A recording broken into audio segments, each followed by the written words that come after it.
ఈ హెచ్ఎఫ్ బోడా ఇప్పుడే డెలివరీ అయింది. లేగదూడ కూడా ఆడి లేగదూడ.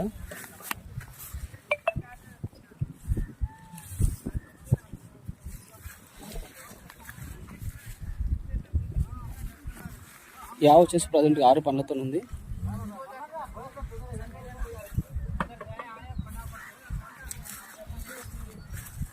లేగదూడ కూడా మంచిగా పెంచింది. ఆడి లేగదూడ మనకు ఈజీగా ఆవు హెచ్ఎఫ్ బ్రీడ్ కాబట్టి మెయింటెనెన్స్ మంచిగా ఉంటుంది కనుక మనకి ఈజీగా పూటకు ఒక 8 లీటర్లు ఈజీగా వెళ్ళగలుగుతాయి. ఆ సైజులో ఉంది. మన అడ్రస్ వచ్చేసి తెలంగాణ స్టేట్ రంగారెడ్డి డిస్ట్రిక్ట్ షాబాద్ మండలం సర్దానగర్ సంతకి కిలోమీటర్ దూరంలో మన షెడ్ ఉంటుంది. మన షెడ్ దగ్గర వారం పొద్దు అయితే ఆవులు అవైలబుల్ ఉంటాయి. పూటకు 5 లీటర్లు ఇచ్చి నుంచి పూటకి 12-13 లీటర్లు ఇచ్చే ఆవుల వరకు అవైలబుల్లో ఉంటాయి. 9700280190. Please subscribe for more. Thank you.